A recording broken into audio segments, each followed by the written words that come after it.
Have you ever noticed that the more people earn, the more stressed they seem to become? We're taught from a young age that a high salary is the finish line. We assume that once we hit six figures, whether that's in dollars, euros, or pounds, the money problem simply evaporates. But if you look closely at the professionals around you, the engineers in London, the tech leads in San Francisco, the doctors in Berlin, you'll see a different reality. They have the nice cars and the open-plan kitchens, yet many of them are exactly one or two missed paychecks away from total insolvency. They are what I call the wealthy poor. They have a high income but zero net worth. Today we're going to look at why a $150,000 salary is often the most dangerous financial position to be in.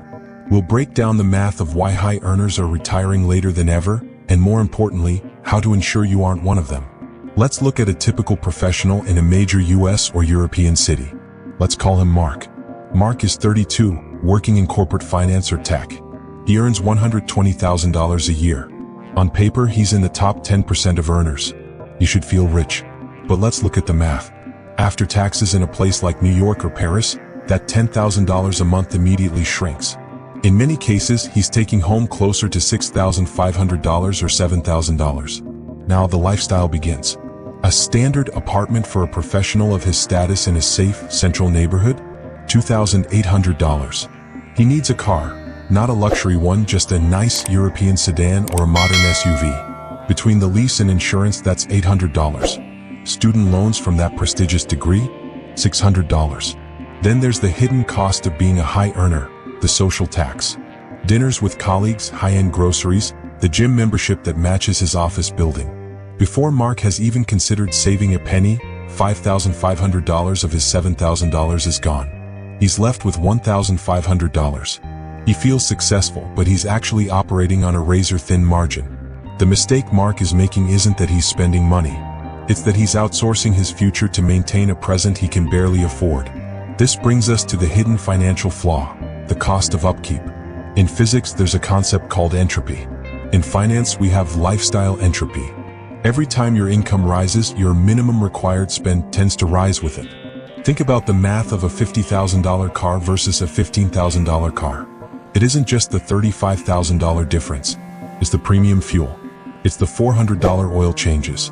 It's the psychological pressure to park it in a garage rather than on the street. When you earn more, the world expects you to spend more. Your landlord knows you can afford the rent increase. The tailor knows you can afford the better fabric. But here is the logic most people miss. Your wealth is not what you earn. It is the gap between what you earn and what you spend. If you earn $200,000 and spend $190,000, you are less wealthy than the person earning $60,000 and spending $40,000. The second person has $20,000 of freedom every year. You only have $10,000. High earners retire poor because they spend 40 years building a life that requires $15,000 a month to maintain. When the salary stops, the tower collapses.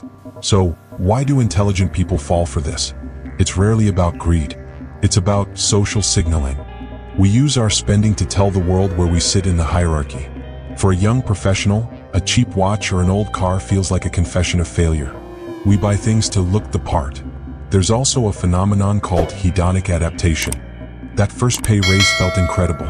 You bought a better coffee machine, a better mattress. But within 3 months, those things became your new zero. You didn't feel happier, you just felt normal. To get that hit of success again, you have to spend even more. It's a treadmill that only goes faster. Financially intelligent people, the ones who actually retire with millions, view money differently. They don't see $100 as 10 lunches. They see $100 as a seed. If they plant it in a low-cost index fund, in 20 years that seed is a tree. When you spend that $100 on a status symbol, you aren't just losing the money, you're killing the tree. Avoiding the high earner trap doesn't require living like a monk. It requires a shift in perspective. It's about deciding that freedom is a better status symbol than things. If you find your income rising, try an experiment. Keep your expenses exactly where they are for 6 months. Take the entire surplus and move it into assets, stocks, real estate, or debt repayment before you even see it in your checking account. The goal isn't to be the richest person in the graveyard. The goal is to reach a point where your lifestyle is funded by your assets, not your labor. If you earn a high income, you have been given a tool. Don't use it to build a cage of monthly payments.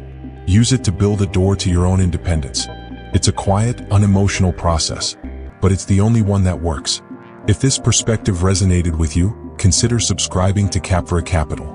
We'll continue exploring the intersection of psychology and wealth. Until next time.